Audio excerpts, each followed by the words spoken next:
Today we are going to discuss the ethanol formation. First of all, what is the introduction? Then we see the material and the procedure. Ethanol formation, introduction. Alcohol formation, chemically, ethanol formation is a alcohol formation or chemically ethanol formation is a biological process. It occurs by the fermenting of glucose with the help of fungus,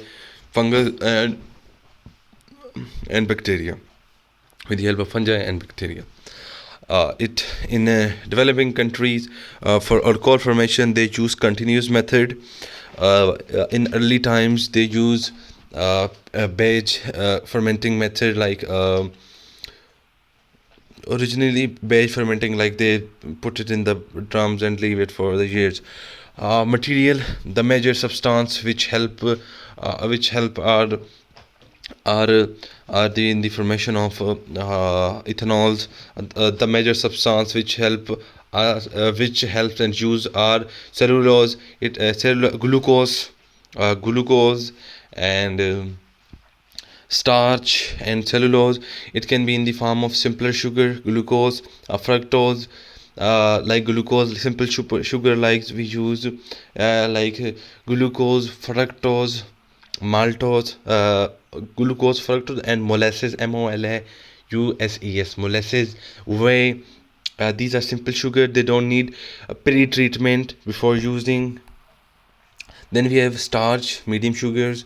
They need a pre-treatment before using, like grains, wheat, potato, rice, because they are complex in structure. Then they need pre-treatment with enzyme and acid. So it's not that much complicated, but they need some amount of pre-treatment. Then we have cellulose. It's a complex sugar.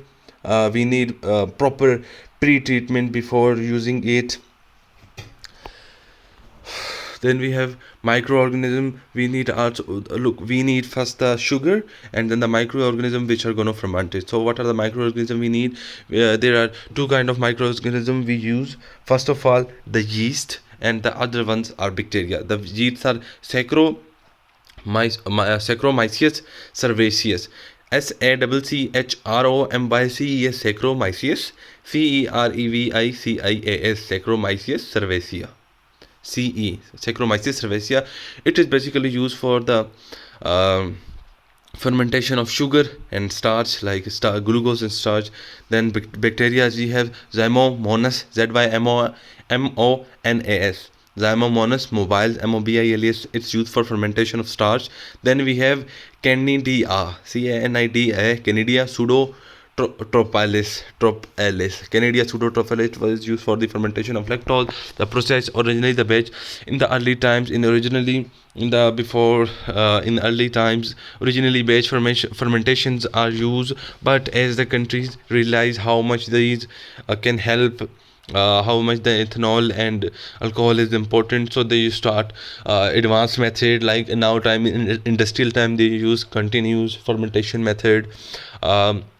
First of all, there are 3 steps from which we make alcohol, or we ferment ethanol. Preparation of nutrition medium. First we prepare a nutritional medium where it's a food for the microbes, where the microbes are going to come. So it's important for the growth of microbes. We need it for the fermentation.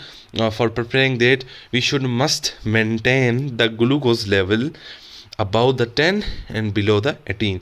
So if it's less than 10, then the microbes are going to be hungry, they're going to be starved, they cannot ferment it properly, so that because sugar is too low. But if it's more than 18, so they are going to be dehydrated, like the microbes are going to be dehydrated. Then if we are using cellulose, so it should be pre-treatment. Then preparation of inclubulum, inclubium. It's the process. In this step that we grow the microorganism, like we leave it in for anaerobic. We need the prepared nutrition medium for aerobic respiration and in the flask, so we let the microbes grows in it properly. Then fermentation, originally the batch fermentation was used, but now in industrial level, for more production of alcohol, we use continuous fermentation. for the we need continuous fermentation, and it's more easy. It can produce up to 12 or 12 10 or 12 folds more alcohol than the normal one. Then they in one time, in one container, they store more than 1,25,000 gallons of they can prepare more than 1,25,000 gallons in one time. And then the pH should be 4 to 4.5 for the proper fermentation. The temperature should be 21 to 26, not less than that, not more than. If the temperature is more than 26, so it is going to be evaporate, like the ethanol is, or the wine what we are preparing is going to be evaporate. If it's less than 21, so there is no going to be no fermentation. More vapor, more temperature can cause vaporization.